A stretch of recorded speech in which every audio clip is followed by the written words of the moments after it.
Week 8 is officially in the books and so much has happened. Trade deadline is happening right now, so we should be getting some information of some big guys getting moved around.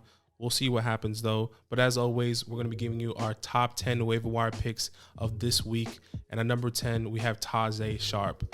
With the whole news of Calvin Ridley being away from football, not playing football anymore, we don't know the timeline of when Calvin Ridley is actually coming back. So Tajae Sharp, it was looking like he's the next guy up. 6 targets, over 10 fantasy points this past week. It's not exciting, but he's worth a pickup. He's playing New Orleans and Dallas.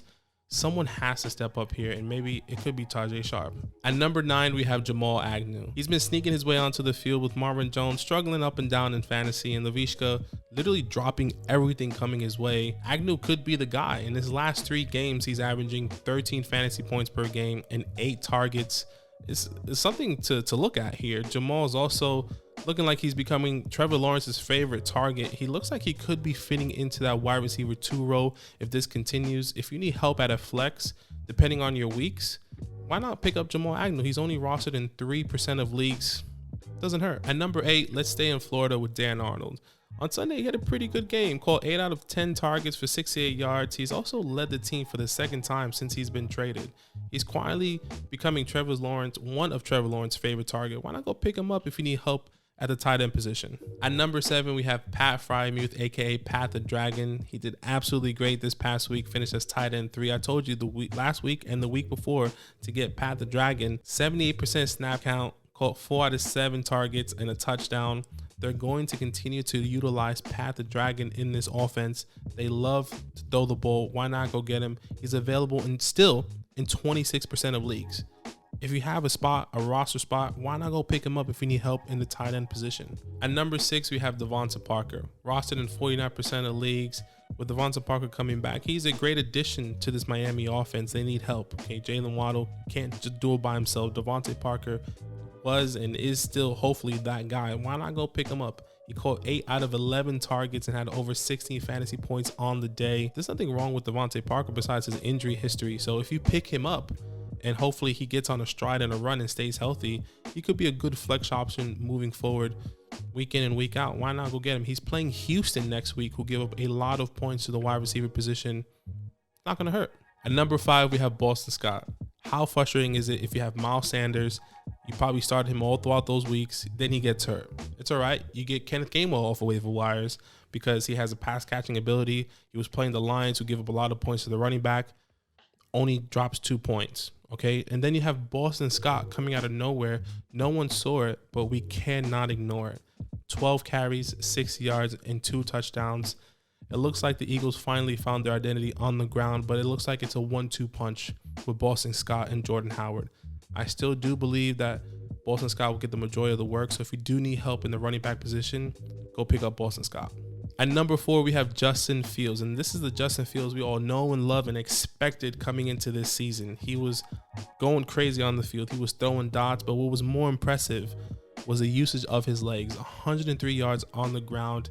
It was Lamar vibes going out there. He was splitting defenders. He was spinning. He was balling out, in my opinion. Look, if you're in a 2 quarterback league and you need a high upside guy, why not go get Justin Fields right now? It's absolutely fantastic if he is available on your waiver wires. 36% availability in leagues right now. So go pick up Justin Fields if you are in need of a quarterback or if you're in a 2 quarterback league. At number 3, we have Taysom Hill.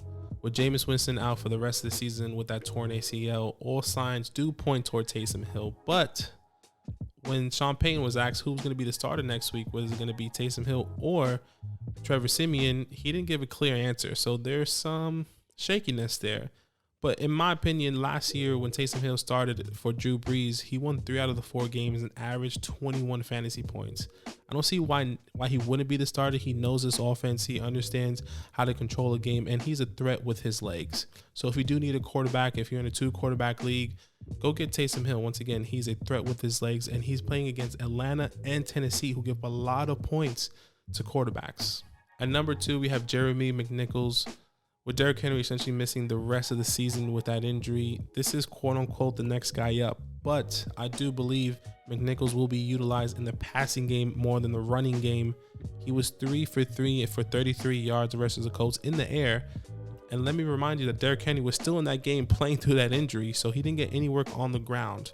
But if you do need a high upside running back that has a pass catching ability, I don't see why not to get McNicks. Later on down the season, they will start to integrate him in the run game and utilize him in the pass game, especially with Julio Jones still dealing with that injury. So go pick him up. He's only rostered in 5% of leagues right now. It's not going to hurt you. And at number 1, we have Adrian Peterson. The Tennessee Titans have signed him to the squad.